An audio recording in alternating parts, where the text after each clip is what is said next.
Next, what I want to move on to is I want to move on towards showing that the factor price insensitivity theorem is going to hold.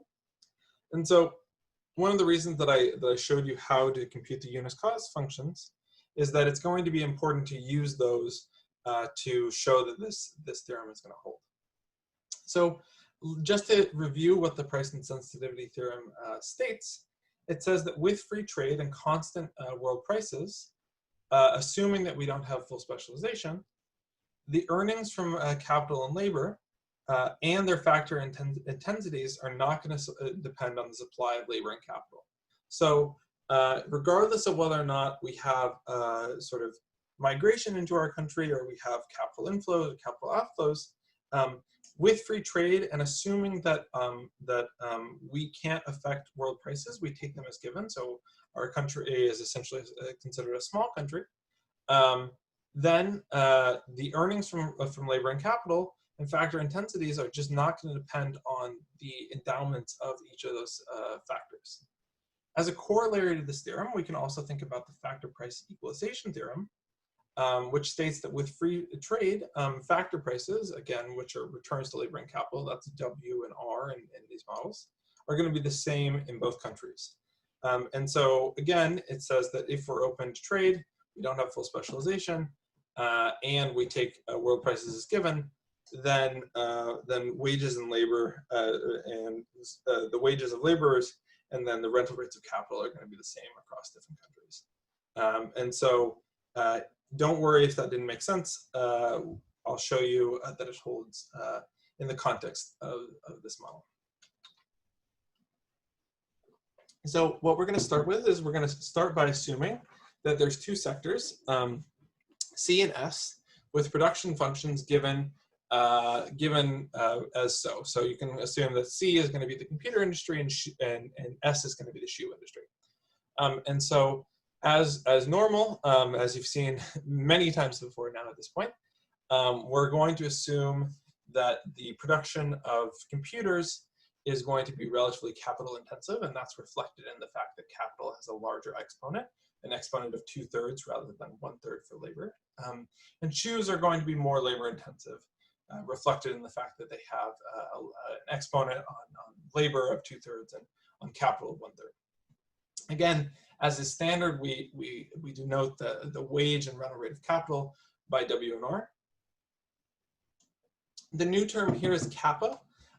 Kappa is just going to be equal to 1 over 1/3 raised to 1/3, and then 2/3 raised to 2/3. As you saw before with the unit cost functions, that's only going to be there to make the math easier, but it doesn't actually affect when we're just thinking about like how much a firm is going to hire optimally of both labor and capital. It doesn't affect any of those decisions. So when you're using the sort of Cobb-Douglas magic of thinking about how much revenue each firm is going to spend on labor and capital, that term kappa there, or that sort of small k term that you see, won't be affected by, it won't affect any of those calculations. So you can pretty much just ignore it for that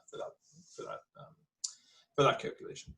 We're going to let PI denote the price of the good that's being produced by sector I. And we're going to assume that firms in both sectors are going to operate under perfect competition. Under perfect competition, if we have perfect competition, that means that there can't be any markups, or the cost of producing a good has to be exactly equal to the price. So when we go back to these unit cost functions, perfect competition is going to imply that the price has to be exactly equal to the cost. So the price of one good has to be equal to the unit cost, which is the cost of just producing one good. Okay, so in problem 2, part 1, we're going to go back to part 1 of this section, which I encourage that you review if you haven't seen, and just ask what's going to be the unit cost function in both industries. So just to see these production functions once again, we're going to ask what's the unit cost function. And so recall from problem 1, part 4, we said that the unit cost function, again, that's the cost of just producing one unit of output in either of these sectors, was going to be equal to W times 1 minus alpha times R to R to the alpha, where I don't know if you recall, but the production function there just looked like k q equals to some k term times a times L raised to the power of 1 minus alpha, and then k raised to the alpha. Sorry, I just had to remember that off the top of my head. So that's what the production function looked like in problem 1, part 4. And so here, again, notice that we don't have an a term in these production functions, so we can just assume that here we have, just to make things line up with what we did in problem 1, we have that a equals to 1. We have an exponent, for computers, we have an exponent of 1/3. So for labor, for the share of labor used in computers. So that implies that alpha here is going to be equal to 2/3. And again, we have, if in the shoe industry, we have LS, an exponent on labor in the production of shoes is being equal to 2/3. So what does that imply that this must be? It implies that alpha here must be equal to 1/3. So just to plug this in, to obtain the unit cost function for the computer industry,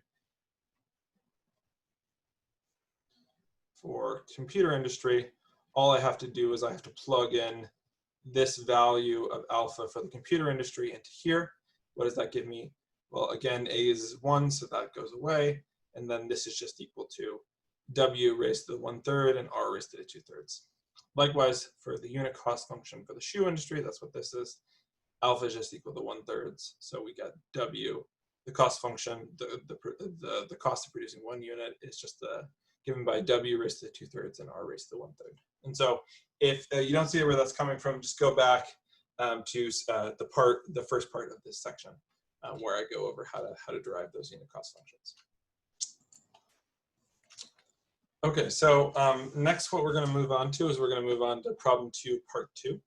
And so problem 2 and part 2, what we're going to do is we're going to solve for W and R as functions of both the price of computers and the price of shoes. So recall that I said that under perfect competition, firms are going to set price equal to the unit cost, or the cost of producing that good. And so the firms aren't going to charge anything more than exactly what it costs them to produce each unit of either computers or shoes.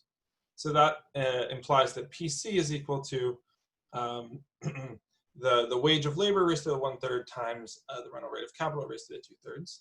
And then PS is also equal to W raised to the 2/3 and then R raised to the 1/3.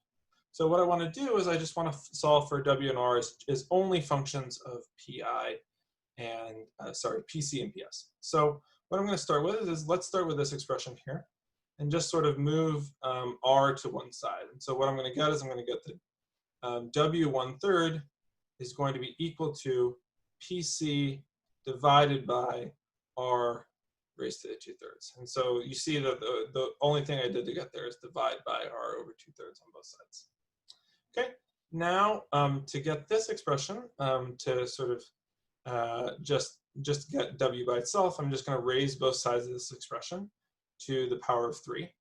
So what that's going to give me is it's going to give me W, because these are just going to cancel out. If I bring this inside, this is going to give me PC raised to the power of 3, or PC cubed, all over R, and then 2/3 raised to the power of 2/3 times 3. So these 3's are going to cancel out. So what I get is I get R squared. Okay, so that's a good start. So now what I want to do is I just want to take the second expression, and what I'm going to do is I'm just going to plug in here for W is equal to 2/3. And so I'm just going to take this expression. So this expression just says that PS is equal to W over 2/3 times R to the 1/3. And then I'm just going to plug in for this expression for W in here. I'm just trying to solve, I have a system of equations where I'm just trying to solve for W and R as functions of PC and PS. So this is just, we're just doing a system of equation solving. So plugging in for W here, I get PC over 3 times R squared, all raised to the 2/3. And then this is going to be times R 1/3. So if I just multiply 2/3 and bring this exponent inside, I get 3 times 2/3. So what that's going to give me is those 3's are going to cancel out. I'm just left with PC squared. This, this exponent of 2 gets multiplied by 2/3. And so what I get is I get r raised to the 4/3. Okay. And then again, I just have this r equals 1/3 on the outside there. So all I need to realize is I need to realize that if I just want to cancel this term out, it's the same as just subtracting 1/3 off this exponent of 4/3 down here. So this just gives me an exponent of 1 down here. So what I'm left with is PC squared equal to r. And so then what I want to do is, and sorry, something just popped up on my screen. Then all I want to do from here is I just want to come back to what was initially on my right-hand side. Just rewrite this as PS is equal to PC squared times R. So then that implies that if I just multiply by R on both sides, I get RPS is equal to PC squared. And therefore, if I divide by PS on both sides, I just get that R is equal to PC squared all over PS. Cool. So now all I need to do here is I just want to get W by itself like before. And so all I'm going to do is I'm going to take this expression for R, and now I'm just going to plug it back into this expression here. And so what this is going to give me is it's going to give me that W is equal to PC cubed. Oops. Sorry about that. So it's going to give me W is equal to PC cubed all over PC squared over PS raised to the power of 2. And so what am I going to get here? Well, I'm going to get that this PC cubed stays the same, but this exponent of 2 multiplies this exponent of 2 by 2, and so we get PC4, and then PS gets multiplied by 2, but it's in the denominator, so we flip this up, so we get PS2.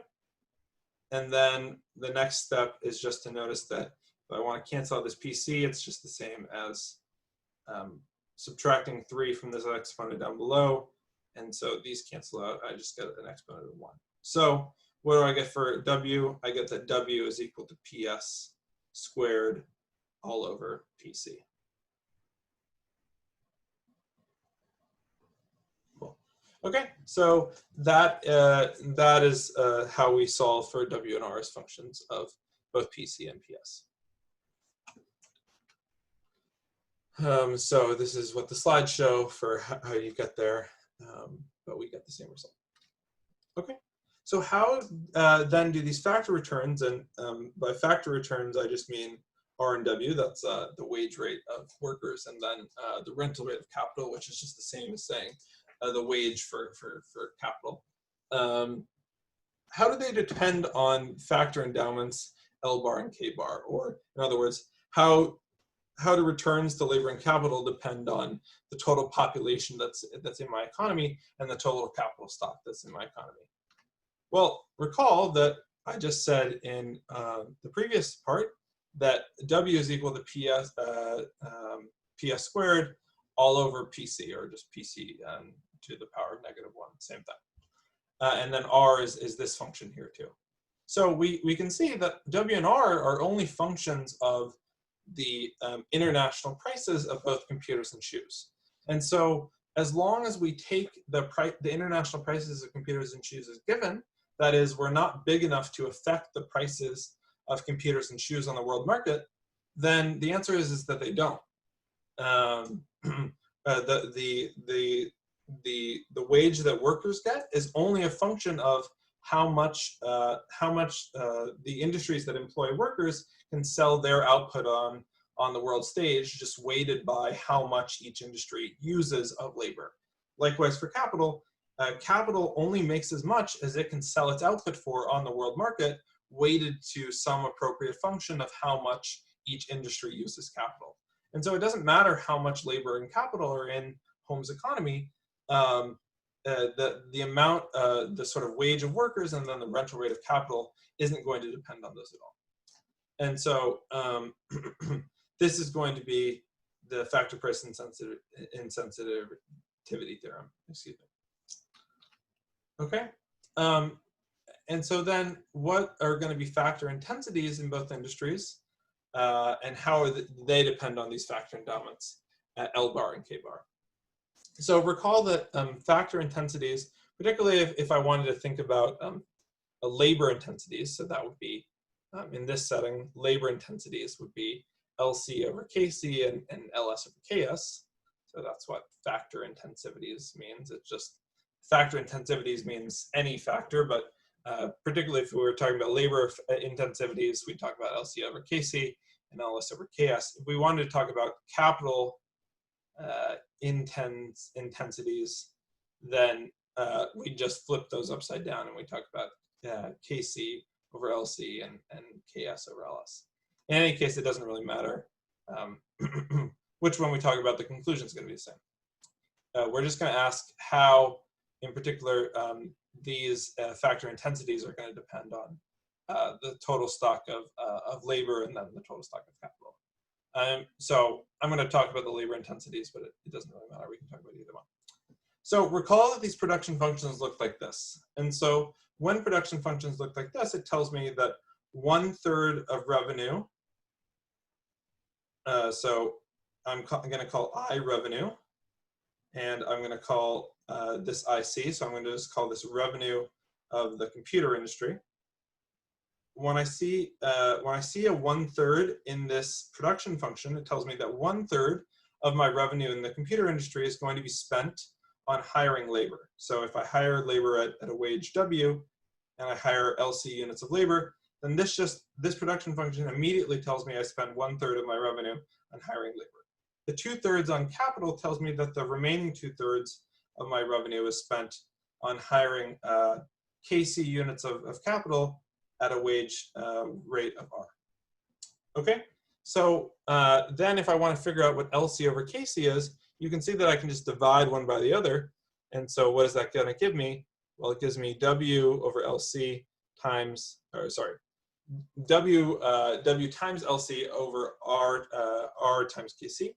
And then that's going to just be equal to 1/3 IC over 2/3 IC.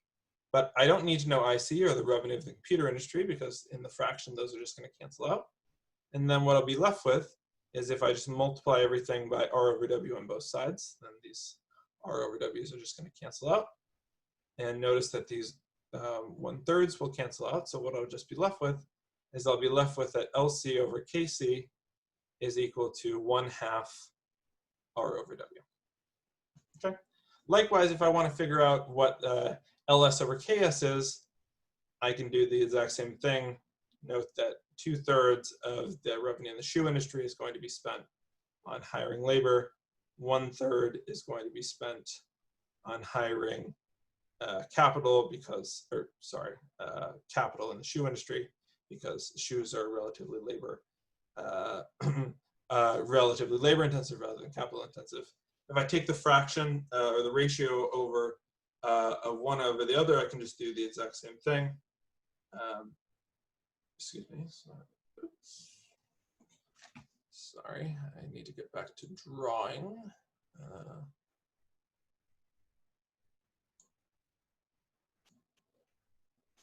Okay, and so again, these IS's cancel, so I don't need to know these IS's. These 1/3 cancel. And so then if I just multiply by R over W on both sides, these cancel. And then I'm just left with LS over KS is equal to 2 times R over W. Okay, so that's what those labor intensivities are. And so that's just what the slides are showing, exactly what I just showed. Okay, so again, just to keep it in your memory, recall that we have LC over KC is equal to 1/2 R over W, and LS over KS is equal to 2 R over W. But recall from part 3 that we said that W and R themselves don't depend on factor endowments L bar and K bar. And so then if LC over KC and LS over KS are just functions of R and W that themselves don't depend on L bar and K bar, then of course these also aren't going to depend on L bar and K bar. So they also do not depend on factor endowments L bar and K bar.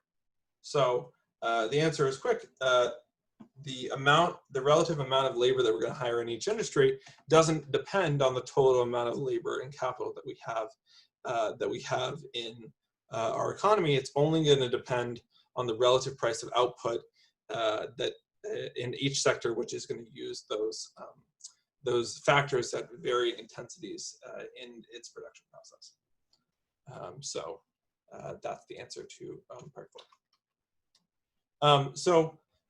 Problem 2, part 5 is going to ask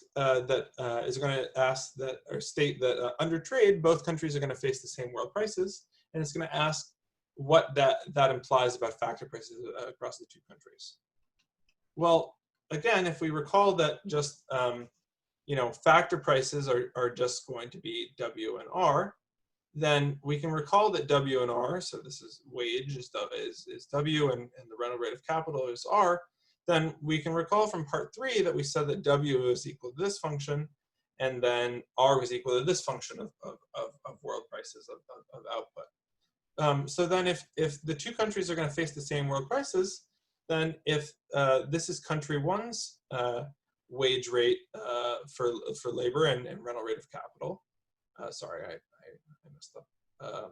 So if this is country 1, then country 2, which is going to be just written with 2, has the exact same formula for what its wage rate and rental rate of capital are going to be. And so, of course, we have here that W is equal to W2 and R1 is equal to R2. And so the factor prices across the two countries are going to be the same. And so that's going to be called factor price equalization. So, any time that we have a country that doesn't influence prices, it just takes prices as given, we're going to have both, and we don't have full specialization. That's going to be an important point. So if our country is fully specialized, this breaks down. But assuming that we have production in both sectors and our country is taking world prices as given, then this is going to imply that both the factor in price insensitivity theorem and the factor price equalization theorems are going to hold. And so in particular, the total endowment of labor is not going to, or capital is not going to affect the factor intensities or W over R. So that's the factor price insensitivity theorem. And then in part 5, the factor price equalization theorem suggests that across countries, the wages and rental rates of capital are going to be the same. So hopefully that's interesting. It gives a couple of interesting implications of what things will look like across particularly small countries for whom we'd expect world prices to be fixed for, or so small countries for whom we would consider them to be price takers. And so it suggests that small countries who are taking world prices as given are generally going to have their wages and rental rates of capital be the same unless there are frictions to that. And then it's also going to suggest that in small countries, the amount of capital and then the amount of people that they have isn't going to impact their wages or rental rates of capital or how much labor they're going to use either. So those are fairly strong implications for small countries, and hopefully this section has made sort of those implications of those theorems a little bit useful. So that's what I have for this part. So thanks so much.